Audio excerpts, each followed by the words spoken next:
Hi, I'm Gahan Patharaja. I'm the lead car handling designer in the racing studio. I'm Clive Moody. I'm executive producer in the racing studio.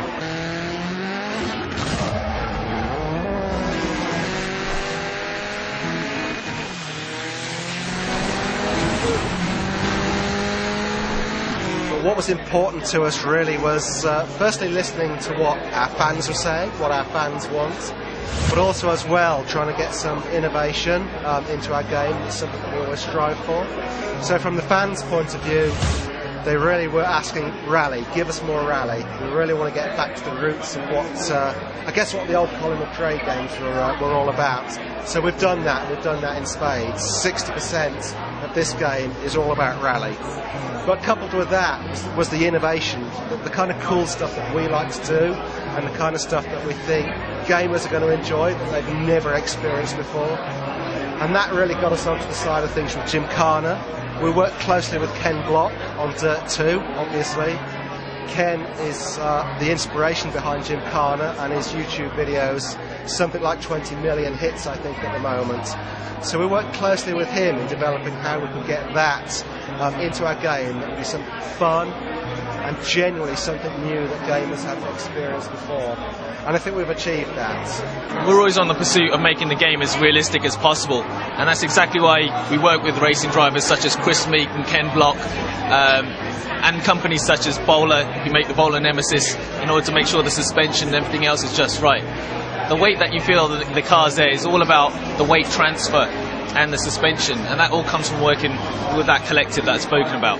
What we're not trying to do is make it so you just hold your finger on the throttle and you get from A to B. This system not about that. It's all about easing people in. We want people to learn how they should be braking the car, how they should be approaching corners. Ultimately then they can start switching those off and get the more pure experience. So they're as much for learning as they are about just holding the player's hand and making the game just ultra easy. We work closely with the manufacturers of the cars to make sure that we've got all the technical data we have to go into the Ego vehicle editor. Then we work closely with racing drivers such as Chris Meek and Ken Block, because obviously they're able to push those sort of cars to the limit much more effectively than I can. So it's important that we get the feedback off them as much as possible. So it's all about getting those parameters, working with the racing drivers accurately, and updating the physics with their sort of feedback as well.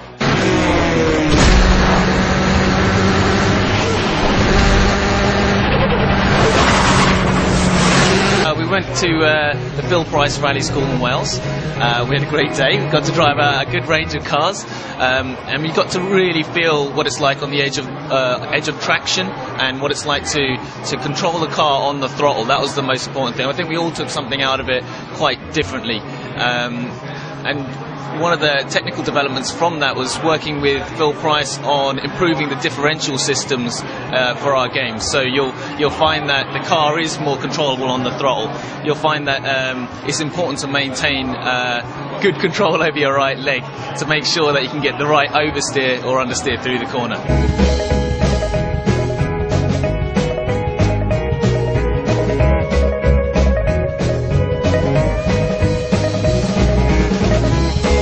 DiRT 1, I think, was really all about just finding our feet again within the market and trying to bring more variety into the franchise. And that was really successful. It worked very well, and that went down great with our fans.